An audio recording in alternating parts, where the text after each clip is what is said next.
एक होता है ऐसे नीचे टो टच करना, ये नहीं आपने करना।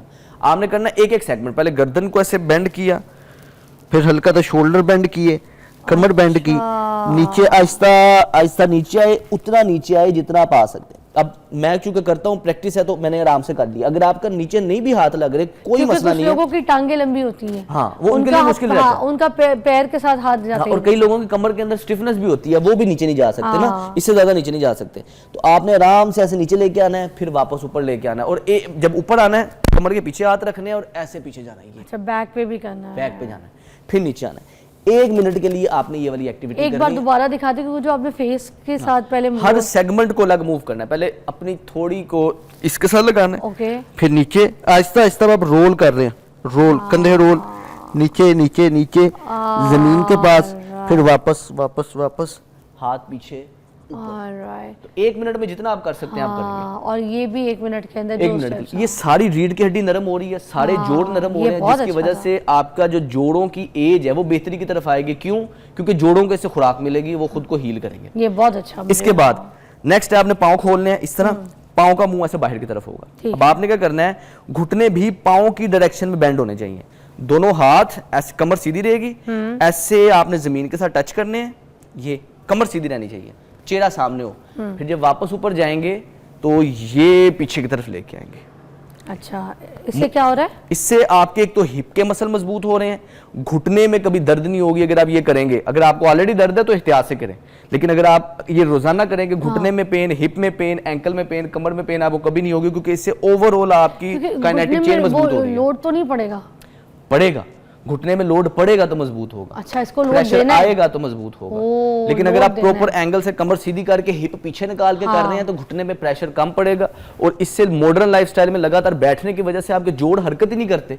जब हरकत ही नहीं करेंगे, खुराक ही नहीं मिलेगी, तो कमजोर हो जाएगा। अच्छा, इसके बाद लास्ट एक्सरसाइज ये, हर वर्जिश को 1-1 मिनट के लिए करना है। लास्ट एक्सरसाइज ये है कि एक टांग आगे एक टांग पीछे। अब अगर तो आपका बैलेंस खराब है, एज ज्यादा, तो रिस्क ना लें, साथ कुर्सी रख लें या दीवार के साथ कर लें। लेकिन अगर आप कर सकते हैं, आपका जो आगे वाली टांग है इस पे आपने बेंड करना है, और पीछे वाली टांग ऐसे जमीन के साथ टच होगी। ये बिल्कुल आराम से आपने करना है। बस ये घुटने के पेन वाले मरीज ये बड़े एहतियात से करें, क्योंकि दर्द बढ़नी नहीं चाहिए। अगर आप हल्का सा नीचे जा सकते हैं, हल्का से चले जाएं, कोई मसला नहीं। पूरा जा सकते हैं, पूरा चले जाएं। दीवार के साथ कैसे करना है? दीवार के साथ भी दिखा दें, वो दीवार उसके साथ अगर दिखा दें। अच्छा, अगर आप व्हाइट वॉल के साथ, ये बैलेंस के लिए आप साथ दीवार रख सकते हैं, ताकि आपका बैलेंस झटका लग के गिरने का चांस ना हो। एक टांग आगे एक टांग पीछे। अब आपने पीछे वाला पाँव पंजे पे रखना है, ये इस तरह से नीचे टच करेंगे, फिर वापस आएंगे। ये दीवार पकड़ी इसलिए कि आसरा रहे, सहारा रहे, अब गिरे ना। हाँ। तो इस तरह 1 मिनट के लिए 30 सेकंड के लिए राइट साइड पे, 30 सेकंड के लेफ्ट साइड पे। ये सारी वर्जिशों में से स्पेसिफिक वो वर्जिश है जिसमें घुटनों पे प्रेशर आता है, तो ये बड़े एहतियात से कीजिएगा। औरतें भी इसी तरह से कर सकती हैं। औरतें भी करें। 5 वर्जिशें, 5 मिनट लगेंगे। इफेक्ट ज़्यादा लेना चाहते हैं, दिन में 2 दफ़ा करें। आहिस्ता आहिस्ता आपकी टॉलरेंस बिल्ड होगी, मसल मजबूत होंगे। ये जो जोड़ों की दर्दें हैं, इनसे इंशाल्लाह छुटकारा मिल जाएगा, और आप यंग बाकायदा तौर पर नजर आना शुरू हो जाएंगे। क्योंकि आपका जो पोस्चर है, ये एजिंग का एक साइन है कि आपका पोस्चर खराब हो जाता है, इधर कुब निकल आता है, चलने फिरने में, मूवमेंट में, उठने बैठने में, सिर्फ बेड से उठने में भी आपको होता है। अच्छा, ये जो अभी मौसम चेंज हो रहा है, इसमें जो सर्दियाँ आई हैं, सबसे पहले ये तकलीफ बहुत देती हैं, जो ये अभी आप करके दिखाए थे। बिस्तर से उठना लोगों के लिए अजाब होता है, किसी को बिस्तर, बच्चे मुसीबत में आ गए, बच्चों की कमरें रह जाती हैं। क्यों? आह की आवाजें निकल रही हैं। हाँ, उठा नहीं जा रहा, ये जवाब दे देते हैं, भाई क्यों? हरकत नहीं ना कर रहे। जिस्म को एक मकसद के लिए बनाया, हरकत के लिए, उसे खुराक ही उससे मिलेगी। अगर आप गाड़ी को चलने के लिए बनाया गया, गाड़ी को चलाएंगे नहीं, खड़ी रहेगी, इंजन स्टार्ट ही नहीं होगा, तो आहिस्ता आहिस्ता खराबी आना शुरू हो जाएगी। इसी तरह हमारे जोड़ों को मूवमेंट के लिए बनाया, हम मूवमेंट करते रहेंगे तो खुराक मिलेगी। तो ये सेफ एक्सरसाइजेज हैं, घर में रह के करें। 5 मिनट सुबह, 5 मिनट शाम लगेंगे। कोई ज़्यादा कोई हैवी इक्विपमेंट, जिम की जरूरत नहीं है। आपके जोड़ सेहतमंद रहेंगे और डॉक्टरों का खर्चा बचेगा। अच्छा, शोल्डर्स की भी कुछ एक्सरसाइज बता दें, क्योंकि आपने फुल बॉडी वैसे तो बताया है सारा कुछ, मगर कुछ शोल्डर्स की भी, क्योंकि जो फ्रीजिंग वाले शोल्डर्स, ठंड लगी हुई शोल्डर्स, बैक पे ऐसे, जैसे आपको पता है अगर किसी को नज़ला खांसी हो जाता है तो ये पीछे पीठ पे ना उनको ऐसा लगता है दिमाग की आधी ये जगह से पीछे पूरी पीठ उनकी जैसे जम गई, ठीक है ना? शोल्डर के लिए भी दर्द बहुत होती है, और ये इस मौसम में शोल्डर की पेन बहुत ज्यादा बढ़ गई है। इसका बताएं कोई प्लीज। अच्छा, इसके लिए ना इसको कहते हैं क्लैपिंग एक्सरसाइज। अब इसके अंदर क्या, अगर आप ये रोजाना करते हैं, आपको कभी भी फ्रोजन शोल्डर नहीं होगा, कंधे में दर्द नहीं होगी। आपको जो स्क्रीन पे बैठ के करने वाले लोग हैं, उनको कंधे में दर्द, पोस्चर खराब, कुब निकल आता है, ये कभी नहीं होगा अगर आप मेरे ऑफिस में सारों को ये दर्द है। अब इसका हल ये है कि आपने क्या करना है, पाँव से खोल के खड़े हो जाना सीधे।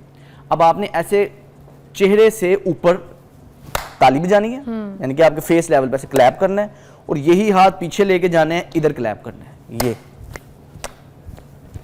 इससे आपके सारे शोल्डर की मोबिलिटी बेहतर हो रही है, और इसे आपने तकरीबन 30 सेकंड के लिए करना है, कोई ज़्यादा टाइम नहीं लग रहा, बिल्कुल आराम से करेंगे। और अगर आपसे पीछे क्लैप नहीं हो रही कोई मसला नहीं, लेकिन आपने कोशिश बस करनी है, दोनों साइड पे क्लैप होनी चाहिए। इसके बाद नेक्स्ट यही चीज़, पाँव जोड़ के खड़े होंगे, ऐसे क्लैप करेंगे, ऊपर क्लैप करेंगे। ये सारी शोल्डर्स के लिए होता है। सारे शोल्डर की मोबिलिटी बेहतर रहेगी, कभी भी आपको फ्रोजन शोल्डर का पैर को मसला क्यों नहीं जोड़ के रखना है? बैलेंस सही रहता है ना। अगर आपका पाँव ऐसे खुले हैं इसमें, हाँ। तो कभी ऐसा हो सकता है एक साइड पे वजन ज्यादा है, दूसरी साइड पे वजन ज्यादा है, तो पाँव इसलिए जोड़ लेंगे तो बैलेंस एक रहेगा। बैलेंस रहेगा। हर वर्जिश को सिमेट्री और बैलेंस के साथ गुड करना पॉइंट, चाहिए। Good point. अच्छा, इसके बाद लास्ट एक्सरसाइज ये है कि आपने अपने बाजू को इस तरह बस पीछे की तरफ लेके जाना है। ये सारा दिन बैठने से हमारे जो सामने के मसल खिंच जाते हैं, तो हम पीछे की तरफ लेके जाएंगे तो ये प्रोसेस सारा रिवर्स होगा। दोनों को इकट्ठे लेके जा सकते हैं या एक एक करके लेके जा सकते हैं, जैसे आपके लिए आसान है। आपने 30-30 सेकंड के लिए तीनों वर्जिशों को करना है, इंशाल्लाह इसमें बेहतरी आएगी। लेकिन वो लोग जिनको ऑलरेडी फ्रोजन शोल्डर है या कंधे में दर्द है, एहतियात से करें। उतना फ्रोजन शोल्डर में बाजू बेसिकली ऊपर जाता नहीं है लोगों का ना, तो वो उतना लेके जाएं जितना उनसे जा सकता है, कोई मसला अच्छा, नहीं। और एक और चीज़ जो मोस्टली ये शोल्डर से ये पूरी यहाँ तक ना मसल तक, ये पीछे के मसल तक, ये जगह भी लोगों को पेन रहती है। मोस्टली मेंस वगैरह में ये ज़्यादा इशू पाया जाता है। अच्छा, ये इसकी वजह कि वैसे ये posture आप है। देखें ना, ये तो हाथ तक पहुंच रहा है, कोनी के ऊपर तक, हाँ जी। पीछे की जगह से पूरे आपके इस मसल पे ट्रैवल कर रहा है। इसका क्या करें? मोस्टली घर में मर्दों को बहुत प्रॉब्लम अच्छा, इसमें वैसे ये वाली एक्सरसाइज बहुत हाईली इफेक्टिव है, क्योंकि ये जो सारे ये मसल clap गर्दन वाली? से क्लैप वाली, ओके। यही करें। लेकिन खास तौर पे मर्द हजरात कोई हाँ। ऐसी जगह बनाएं जहां वो लटक सके। जब हम लटकते हैं हमारी ग्रिप मजबूत होती है, तो उससे हमारी एज भी रिवर्स होती है, और ये बड़ी बेहतरीन एंटी एजिंग एक्सरसाइज है लटकना। लटकने तो कोशिश, से? हाथ जितना ताकतवर है उतनी देर तक आप जिंदा रहेंगे। वैसे तो ये कब्ज़ा कुदरत में अल्लाह के है, लेकिन आपके जिस्म की सेहत का इंडिकेटर है आपके हाथ की स्ट्रेंथ। तो कोशिश ये करें कि घर में कोई रॉड लगा लें, आप आते जाते उसके साथ लटकें। आपको अपने बॉडी वेट का वजन उठाने के काबिल होना चाहिए देर तक, जितना मैक्सिमम 1 आधा मिनट तक आप अपना बॉडी वेट अगर उठा लेते हैं, तो ये एक आइडियल है कि आपके मसल बहुत ज़्यादा मजबूत है। सलमान भाई एक ब्रेक लेते हैं। वैसे आपकी बातें इतनी अच्छी होती हैं, इतनी इन्फॉर्मेशन होती है आपकी बातों में, मैं तो इतने गौर से सुनती हूँ, यकीन करें मुझे बड़ा अच्छा लगता है। और आपके अंदर खौफ खुदा भी है, आप जो एक्सरसाइज बताते हैं बड़े दिल से बताते हैं, मैंने देख लिया आपको। फिजिकल एजुकेशन में बच्चों को बाकायदा तौर पर पढ़ाया जाए, पूरी दुनिया में पढ़ाया जाता है। बच्चों को पता होता है, बाहर के मुल्कों के 5 साल के बच्चे को न्यूट्रिशन का पता है, उन्हें पता है इस चाय में क्या है, इसके अंदर चीनी कितनी है, कितने कैलोरीज की मुझे ज़रूरत है, मेरे घर में जो हांडी पक रही है, अम्मी जो पेड़ा बना रही है उसमें कितनी कैलोरीज है। ये अगर पता होगा, ये असल इन्वेस्टमेंट है। नहीं तो आपने जो कुछ कमाया है, जैसे आपकी उम्र ज़्यादा होनी है, ये सारी आपने इन्वेस्टमेंट डॉक्टरों के लिए कमाई है, डॉक्टर को देते रहें, वर्जिश ना करें फिर। Thank you so much Salman भाई। आज हमने वर्जिश से हटके थोड़ी सी वो बातें भी की जो हमें चुभती हैं।